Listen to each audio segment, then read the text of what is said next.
Olá, sejam bem-vindos ao Tech 24 Especial Brasil. And welcome to Rio de Janeiro, Brazil's most famous postcard city and the country's capital until 1960. We're here to tell you how technology is playing a key role in helping improve the lives of Brazilians.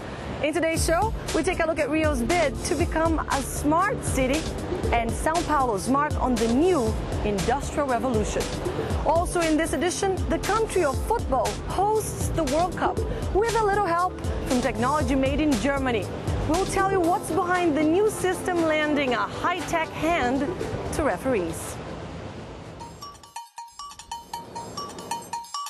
With 12 million residents, Rio de Janeiro is the second most populous urban area in Brazil and generates 5% of the country's GDP.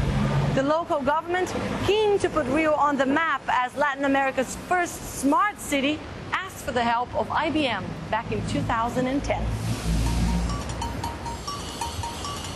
Welcome to Rio's Operations Center. From here, the entire city is monitored 24/7 through 80 panels connected to 1,000 CCTV cameras placed throughout the city. Among the center's missions, to improve traffic conditions and help authorities react quicker to weather-related catastrophes. Now joined by Pedro Peracio, the Chief Digital Officer of Rio City Hall. Thank you so much for talking to us today. What is the importance of technology for a city like Rio de Janeiro? Thanks to technology here in Rio, we're in a permanent dialogue with the people, and that makes it easier for us to administrate the city. Our reactions are more effective thanks to the collaboration of our citizens. For example, when a resident posts information related to traffic conditions or publishes a picture of a road accident, we receive it here on our screens in real time. We're able to instantly locate the problem, which amplifies our reach. We go from being connected to 900, 1,000 CCTV cameras to 1 million cameras because every single citizen is providing us with valuable information. And we also give this valuable information back to our residents concerning blocked roads and alternative routes. IBM helped with the development of the Operations Center, and now Microsoft and Cisco's system are investing in the city. Why do you think Rio de Janeiro is so attractive to tech giants? The big events attracted a lot of investments to the city. The Operations Center is a very clear example. We needed a legacy for the city, a center to concentrate all the operations during the World Cup and the Olympic Games, and we managed to deliver this center ahead of time. And this project is already serving the population. And do you think the Operations Center is still evolving, and how is it doing so? A gente tem uma equipe aqui em cima, no andar de cima, que são os geeks, que são Well, for example, right now we have this new initiative, a team of so-called geeks who all work in a room upstairs and who are 100% focused on working with data, crossing data from different sources, coming up with solutions based on this data.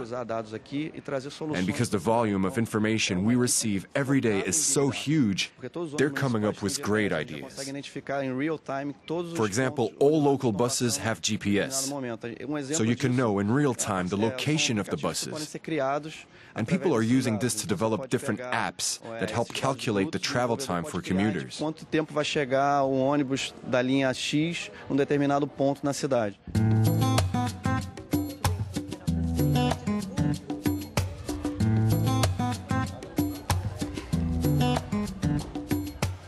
Far from uniformed technicians, a group of kids also contributed to the improvement of the city. Here in Morro dos Prazeres, members of the community have helped digitally map their favela using a kite and a smartphone.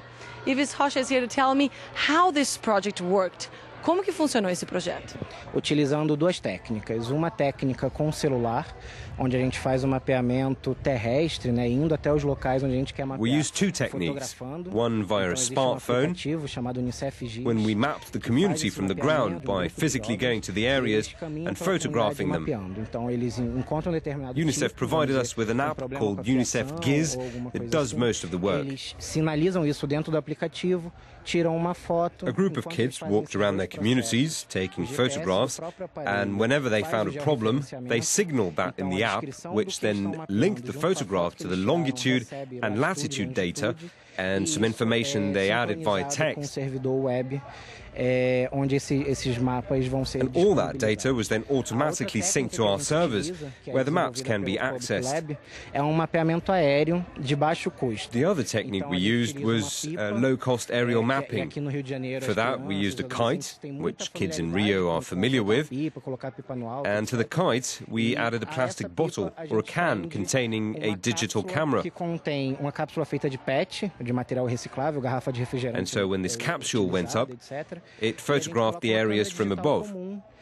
Dentro dessa cápsula, e essa cápsula sobe e fica tirando foto, fazendo mapeamento aéreo.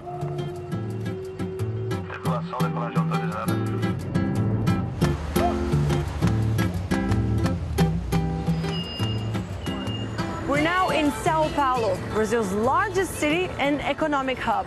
We're here to introduce you to another part of the country's digital revolution where everybody is invited to roll up their sleeves.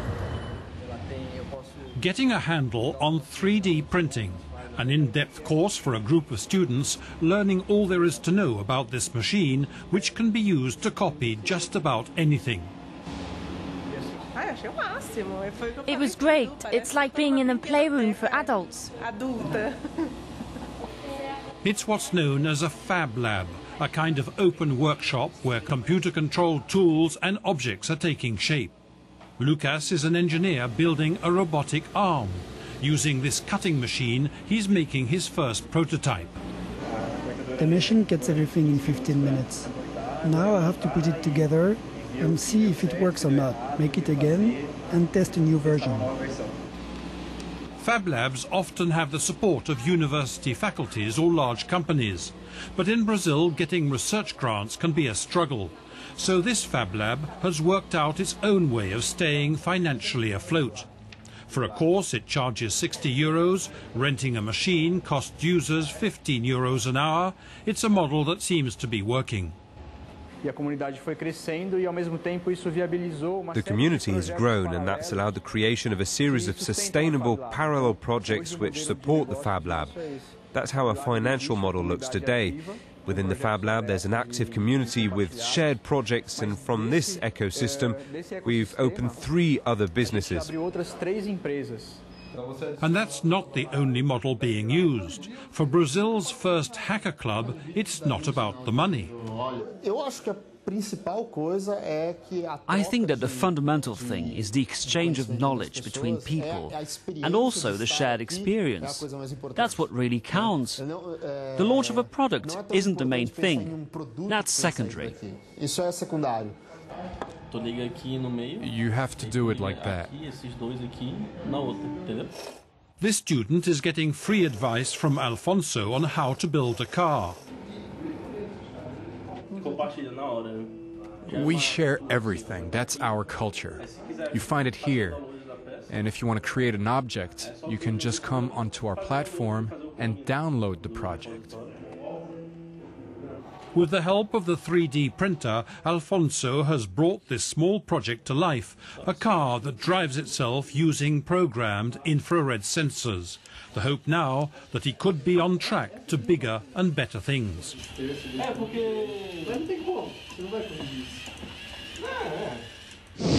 And as you might have heard, the country of football is hosting this year's biggest sports event. And technology tested during the 2013 Confederations Cup is now being adopted at this year's World Cup. We're now able to know, with computer-assisted precision, in less than a second, when a goal is scored. It's called the goal line technology.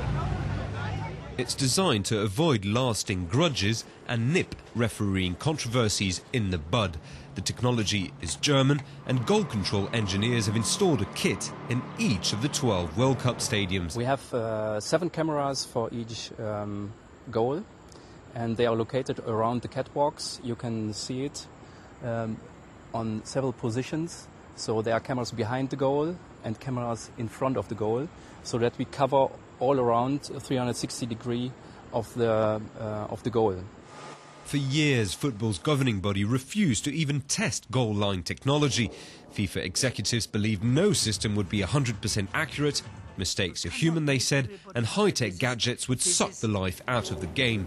But 40 years after England's disputed goal against Germany in the 1966 final, a string of controversial refereeing decisions at the World Cup in South Africa forced FIFA to reconsider.